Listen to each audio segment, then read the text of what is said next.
Well, hi there, I'm Galang of IKIP Siliwangi. I'm from before 2018 evening class. So in today's video, I'm gonna be interviewing some of my family members, and it's all about my KKN programs. So the topic is learning process during this pandemic. Without further ado, let's get started. So program KKN kali ini adalah program KKN mandiri yang mungkin gak banyak dilakukan oleh mahasiswa sebelum masa PPKM darurat dilakukan. Dimana kalau KKN yang biasanya dilakukan itu mahasiswanya dikirim ke suatu daerah lalu membuat program dan mengabdi untuk masyarakat tersebut. Jadi KKM mandiri itu adalah KKM yang langsung mengobservasi mitra observasi, lalu mewawancarainya dan ikut partisipasi dalam pembelajaran atau bisnis usaha masyarakat. Akan ada 4 siklus dalam KKN mandiri dan saya masih menjalani siklus yang pertama, yaitu pendampingan pembelajaran oleh orang tua selama masa pandemi COVID-19. Oke, yang ingin tahu gimana KKN ini dilakukan, langsung tonton aja sampai akhir video.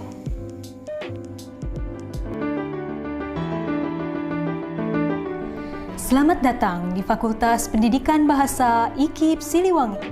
Jadi narasumber yang pertama itu adalah bibi saya, di mana beliau adalah adik dari ibu saya. Oke, apa kabar Bi? Alhamdulillah. Baik ya. Oke.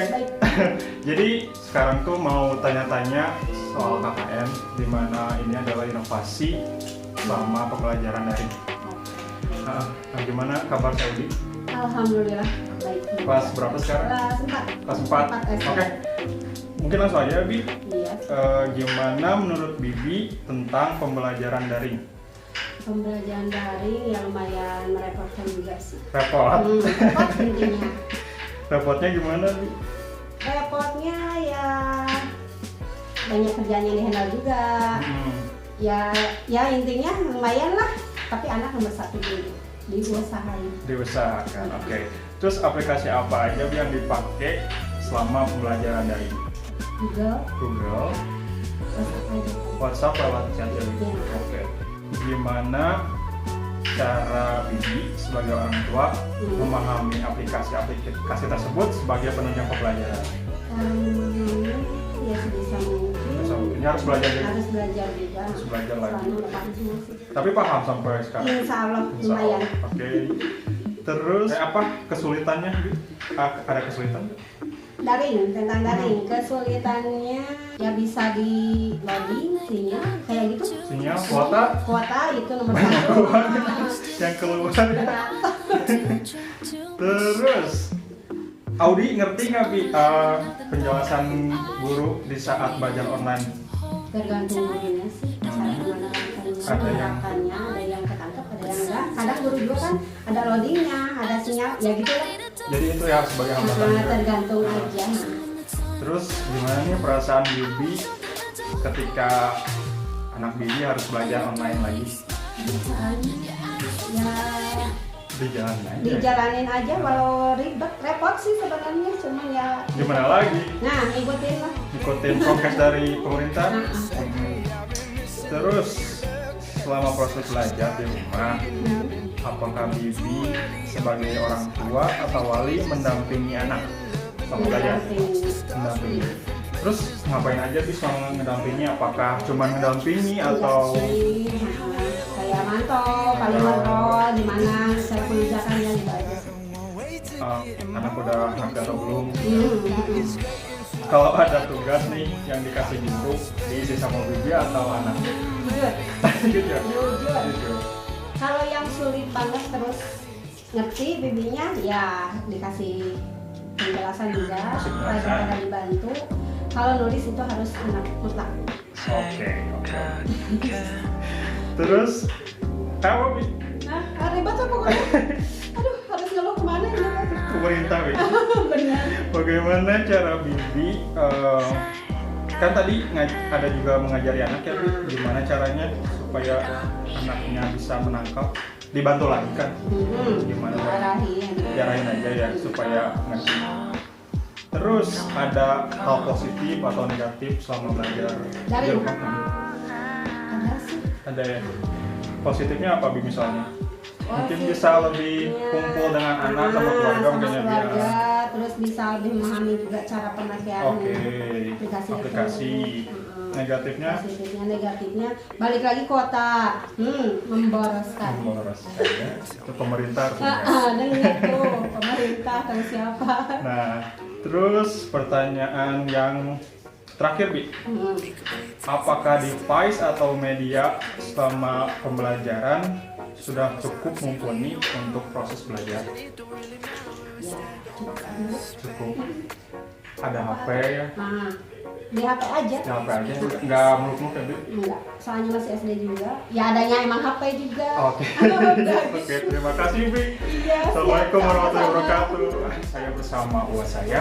Jadi masih siklus yang pertama yaitu inovasi pembelajaran selama pandemi COVID-19. Apa kabar Wak? Alhamdulillah. Baik ya. Ya alhamdulillah. Gimana kabar sih Neng? Alhamdulillah sehat. Sehat. Sekarang kelas berapa Wak sih Neng? Kelas 1 SD. Baru masuk. Langsung aja ya Wak buat Ya. mempersingkat waktunya. Oke, nomor 1 Wak pertanyaannya. Bagaimana menurut Wak tentang pembelajaran online? Pusing. Pusing. Ribet. Mengasih arahan belajarnya. Ngasih arahannya pusing kali Wak. Karena kita kan orang tua bukan guru ya. Oke Wak, selanjutnya aplikasi apa saja yang digunakan selama pembelajaran daring?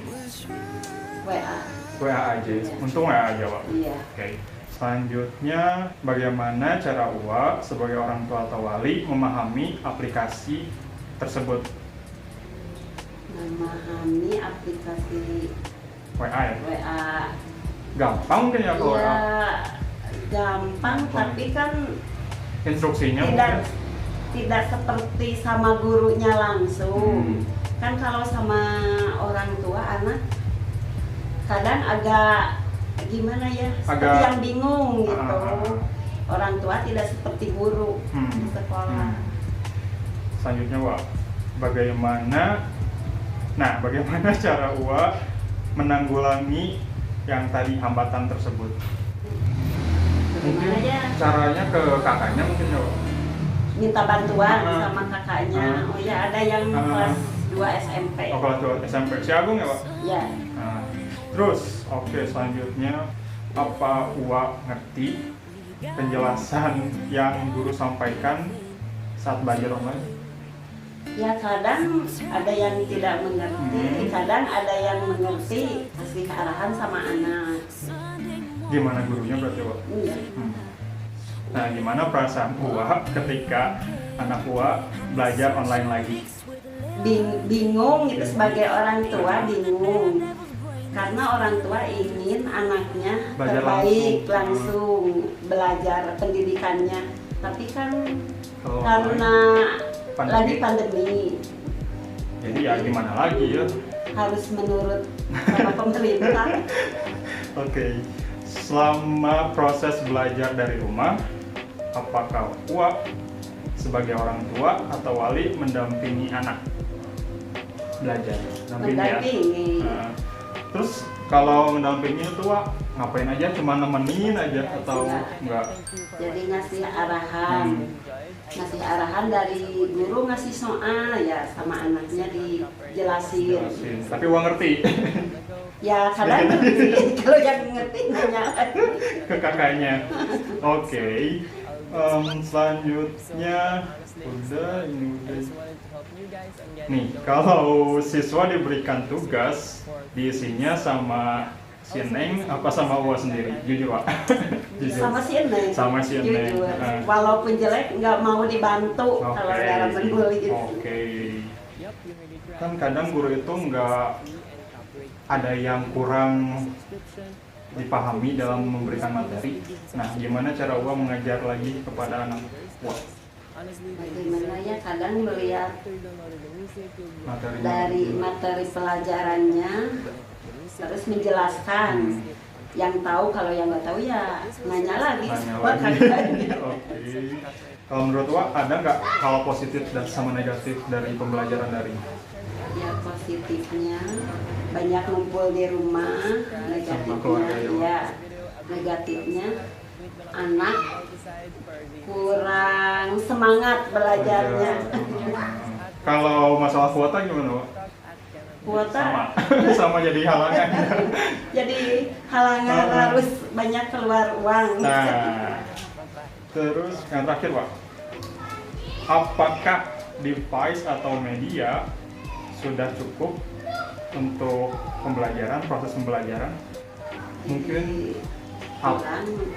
pakai HP mungkin ya? Ya pakai HP. HP doang, untung nggak Tapi pakai. kan kalau ada gangguan, Oh, kadang kan itu hambatannya. Jadi itu ya hambatan. Coba segitu aja, makasih, Pak. Assalamualaikum warahmatullahi wabarakatuh. Waalaikumsalam. Ya, masih di Sikul 1. Sekarang saya sudah bersama kakak saya atau yang biasa saya panggil Teteh. Assalamualaikum, Teh. Waalaikumsalam. Gimana kabarnya? Alhamdulillah baik. Alhamdulillah baik. Sekarang si Nay kelas berapa? Kelas 5 Kelas 5 SD. Sekolah di mana, Teh? di SDN 1 Cimareme. Cibareng. Oke, langsung aja Teh ke pertanyaannya. Ini pertanyaannya tentang inovasi belajar selama masa pandemi COVID-19. Langsung aja. Nomor 1, gimana menurut Teteh tentang pembelajaran online atau daring? Gimana ya, pembelajaran online ya itu kan ada segi positif sama negatifnya ya.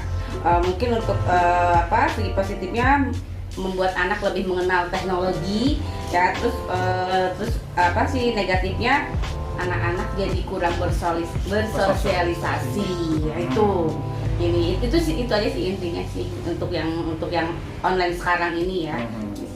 Oke, selanjutnya aplikasi apa saja yang dipakai selama pembelajaran online? Itu by WA, WA. Zoom atau Jimit ya gitu. Oke, langsung selanjutnya, bagaimana cara Teteh sebagai orang tua atau wali memahami aplikasi-aplikasi penunjang pembelajaran daring? Jadi udah ngerti belum Teteh sendiri Apanya? aplikasi-aplikasinya? Zoom, udah ngerti? Udah ngerti sih. Udah ngerti. Yang lainnya ngerti? Alhamdulillah sih udah ngerti semua. Kan tadi ada hambatannya ya pasti kalau belajar dari itu. Nah, gimana cara menanggulanginya? Aduh, hambatannya banyak banget ya. Kayak apa? Yang pertama itu kan kalau kita kayak kita habis kuota ya, kayak gitu kan. Berarti kan kehambat ya. Terus itunya nggak bagus. Sinyalnya nggak bagus juga. Itu juga kan ngehambat juga kan itu. Nah, kalau misalkan semuanya itu kita nggak bisa ya, itu kan berarti kan anak-anak ini kan nggak bisa ngikutin kan, nggak maksimal gitu. Nggak bisa ngikutin ini ya pelajarannya gitu. Terus solusinya gimana nih, Teh? Ya solusinya mungkin kita ya mungkin bukan terpaksa juga, emang harus kali ya, kita kan itu harus kayak pasang wifi ya gitu. Terus kuota juga mungkin emang harus benar-benar full gitu, jadi kita harus ekstra ngeluarin biaya lagi. Pertanyaan berikutnya, bagaimana perasaan Teteh ketika anak harus belajar daring lagi? Jujur ya, ini jujur, sangat menyayangkan sekali. Dan saya emang benar-benar nggak setuju banget ya dengan adanya daring ini. Kenapa? Ya, pertama ya, yang namanya daring itu guru nggak maksimal ngajarin ya, nggak maksimal.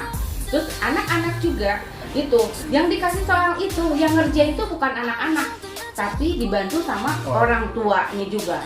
Terus juga gurunya juga kalau hanya buat ngasih soal tanpa ada kayak kasih tutorial YouTube gitu ya. Kita kan misalkan ada pelajaran nih yang nggak bisa, nah itu kan harusnya tuh guru tuh kan nerangin gitu loh, ya minimal bikin video lah gitu, bikin video buat nerangin ke anak-anaknya nih begini nih. Kalau sekarang kan enggak, maaf ya, jadi bukannya ini, jadi mungkin sebagian besar itu gurunya tuh cuma nih kerjain soal ini, nih kerjain dari YouTube tanpa ada gurunya sendiri tuh nerangin, bikin video sendiri gitu, nggak ada sama sekali. Nah itu yang disayangkan sekali, makanya emang pembelajaran dari ini emang benar-benar tidak maksimal. Saya tuh lebih baik anak-anak tuh face to face ya sama gurunya. Tatap muka. Daripada daring sekarang. Cuma ya mungkin keadaan yang memaksa kita seperti ini. Tapi jujur aja saya benar-benar nggak setuju. Nggak setuju banget. Oke. Selama proses belajar dari rumah, apakah Teteh sebagai orang tua wali mendampingi anak belajar? Itu pasti ya, damping banget anak-anak belajar. Soalnya kalau misalkan kita nggak dampingin, itu misalkan nih ada guru yang ngasih tugas ke anaknya, terus anaknya nggak didampingin, terus nggak ngerti, mereka mau nanya ke siapa? Nggak mungkin dong nanya ke orang lain, yang orang lain pun belum tentu tahu dan belum tentu mengerti juga. Nah, harus didampingi. Nah, kalau gitu apa yang kita lakuin sebagai bentuk pendampingan kepada anak? Apakah cuma dampingin aja? Oh enggak. Jadi gini, awalnya kan anak kan dikasih ini ya, sama materi ya, sama gurunya ya. Itu kan anak kan ngerjain dulu tuh ya, ngerjain dulu. Nah, pas anak nggak ngerti itu baru mereka nanya sama kita, nanya sama kita yang nggak ngertinya apa. Tapi selama pembelajaran mereka itu nggak ada ya, kita bukannya yang ada di situ, enggak gitu. Cuma kalau misalkan anaknya lagi belajar ya saya ini dulu gitu, apa sih, kerjain dulu tuh yang bisanya dulu, nanti yang nggak bisanya baru nanya ke kita. Oke. Terus gimana kalau anak Teteh nggak ngerti apa yang dilakuin sama Teteh? Mau gak mau kita kan harus belajar lagi ya. Jadi yang tadinya awalnya mungkin nggak ekstra nih ya, nggak ekstra, sekarang kita harus belajar lagi, memahami lagi pelajaran yang dikasih sama gurunya itu, gitu kan. Terus kita juga kan kalau misalkan anaknya nggak ngerti juga kita harus benar-benar belajar lagi gitu sampai anak-anak itu bisa. Kalau nanya ke kakaknya mungkin nggak? Iya, mungkin juga nanya ke kakaknya. Kalau misalkan saya nggak bisa, masih teteh nggak bisa gitu ya. Ya ke kakaknya nanya. Oke. Nah, kalau anaknya dikasih tugas, tugasnya dikerjain sama Teteh atau sama anaknya? Enggak, kalau Teteh nggak ngebiasain anak dikerjain sama orang lain. Itu harus dikerjain sama anaknya sendiri. Itu karena kenapa? Kalau misalkan anak ada tugas dikerjain sama orang tua atau sama kakaknya, itu anak nanti nggak akan mikir, tambah aja bodoh. Oke, pertanyaan terakhir Teh. Apakah device atau media sudah cukup mumpuni untuk proses pembelajaran daring? HP, laptop, yang kayak device. Udah sih. Cukup ya berarti. Ada pakai HP kan tadi ya? Pakai HP, kadang juga pakai laptop juga. Oke, cukup ya. Oke. Cuma ya kasihan aja sih kalau yang nggak ada gitu. Nggak semuanya punya. Nah itu makanya emang bener-bener yang proses daring itu memang bener-bener nggak setuju banget. Kasihan yang nggak punya gitu kan, kita nggak semua ada kan, pasti yang nggak adanya lah gitu kan. Orang-orang nggak semuanya juga orang berada gitu kan, ada kehambat-hambatan juga. Nah, itu yang nggak, emang benar-benar aduh ini banget. Mungkin solusinya harus kasih tahu dulu ke sekolah mungkin ya. Terus paling ngambil tugasnya bolak-balik sekolah. Kalau yang nggak ada mungkin gitu nggak sih? Enggak sih, enggak, harus semuanya. Harus semua itu lewat daring ya, nggak ada tugas. Nggak ngambilan soal ke sekolah enggak, kita enggak. Itu kalau misalkan ngambil ke sekolah itu ya ada yang hilang ya, mungkin orang tua yang juga repot lah, inilah itulah orang tuanya gitu.